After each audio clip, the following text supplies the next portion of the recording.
With the back-to-school season now in full swing, there are some public school students who are going to be receiving weekly Bible lessons during school hours.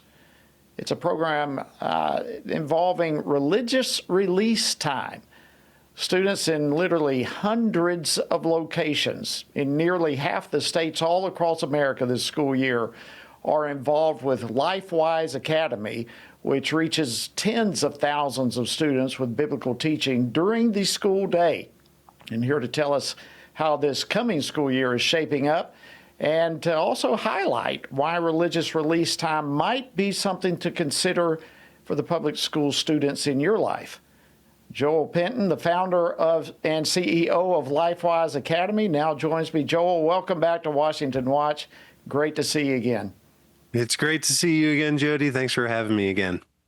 All right. Well, we are honored to have so. All right, let's talk about this religious release time. What can you share with us how it all works?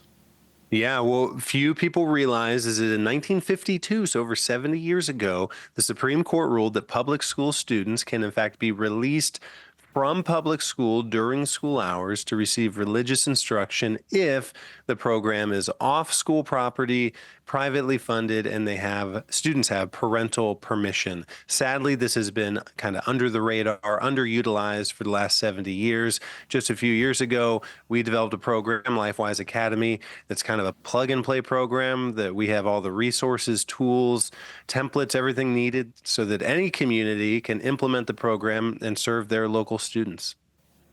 Well, you know, it may be something that's kind of been hidden for decades, but really right now, this whole religious release time program is spreading, it seems to me, and thanks to you and the incredible work you guys are doing.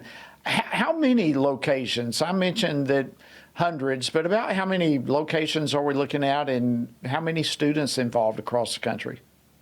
Yeah, great question. Well, after just starting in 2019 with 2 schools, we are confirmed for this school year to serve 588 schools. And in fact, it's across now. We're up to 29 states. So we're confirmed from New York to California, from Alaska to Florida. And that number of 588, that's in fact changing by the day. It seems as though daily more and more schools are confirming and more students are going to be having Bible education during school hours. Last year, serving just over 300 schools, we had over 30,000 students enrolled. And so we anticipate well over 50,000 students enrolled nationwide. That is just remarkable. 29 states, over 50,000 students. This thing is growing every year. And, you know, the impact of that, not only for these students right now, but in upcoming generations. I mean, this is going to have an enormous impact. Okay, Joel, for all those critics out there who say that this is a breach of the so-called wall of separation between church and state, what do you say?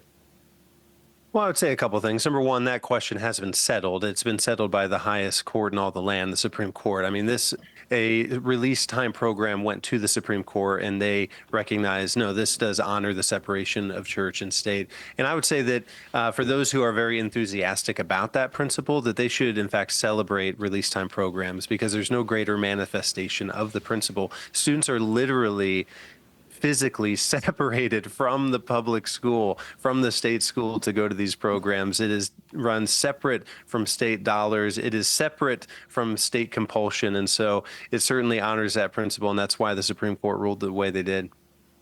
And there's no forcing of students to participate. How does a student get involved?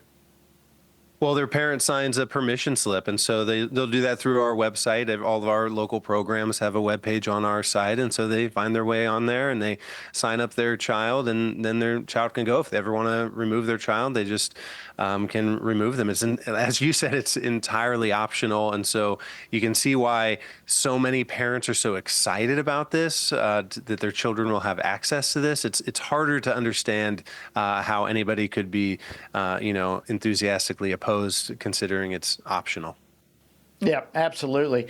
So for people right now watching or listening to this conversation who may be interested to support what you do, they want to bring a LifeWise chapter to their local school. How difficult is that to accomplish? What are the general steps that they need to go through to bring a LifeWise chapter to their school?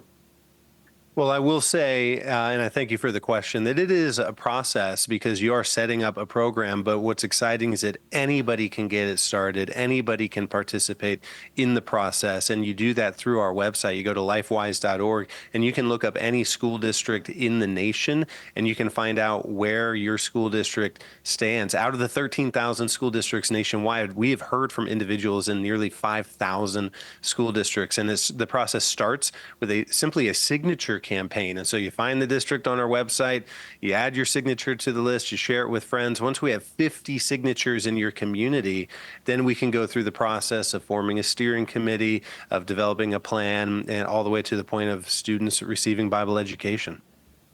Do you find a lot of opposition with school boards or local school administrators?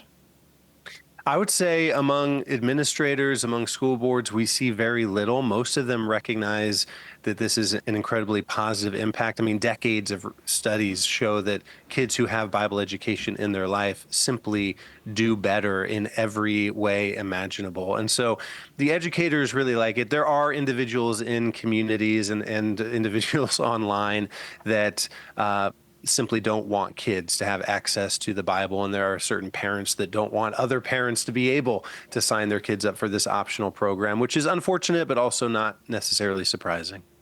Not surprising at all. All right, one more time, Joel, before I let you go. Where can interested parents, grandparents, whomever go to learn more about LifeWise?